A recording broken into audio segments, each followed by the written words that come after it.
Okay, so for this next problem, we're going to follow the same exact 4 steps. It looks a little bit more complicated because there's more going on, but you'll see we really just do the same thing, and it's going to be just as easy as the other problems.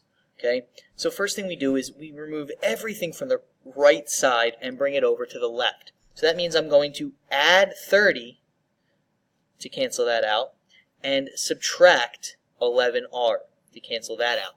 So I need to be careful about where I place these, okay? Because we know that this is going to equal 0 now, right? So if I added 30, I'm going to add it to 120. So that gives us 150 here.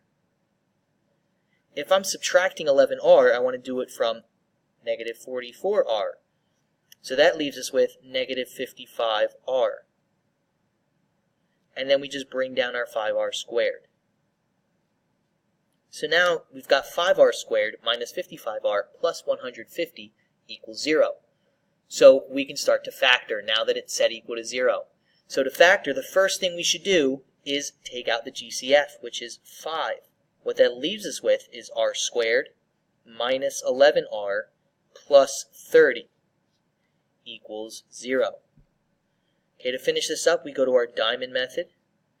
We split up 30 with a sum of negative 11. The factors have to be negative 6 and negative 5.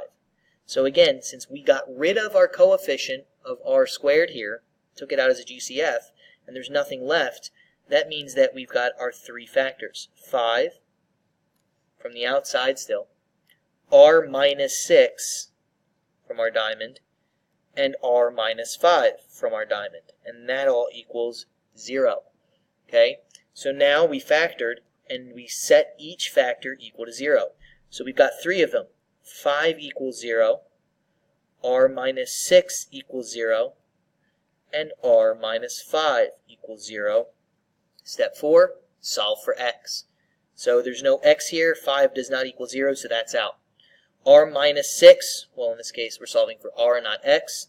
We have to add 6 to both sides, so r equals positive 6. If r minus 5 equals 0, we add 5 to both sides, and r equals 5.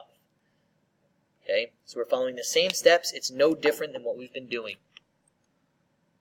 For these next 2 problems, we handle them a bit differently, but we still follow those same steps. Step 1, set equal to 0.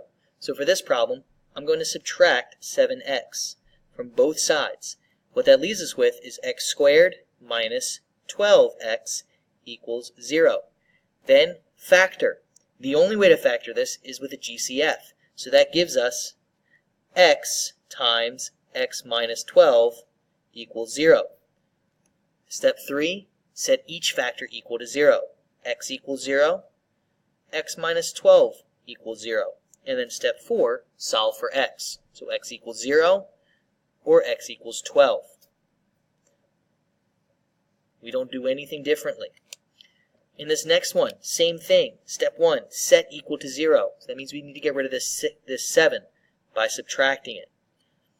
Cancels out, and we're left with x squared minus 16 equals 0. Now we factor. Step 2. So this is a perfect square minus a perfect square. That's difference of 2 squares. So with a ditty, take the square roots, write them twice. One of them's plus, the other one's minus. That's it. So we set it equal to 0, and now step 3, set each factor equal to 0, and step 4, solve for x. So x plus 4 equals 0, x minus 4 equals 0.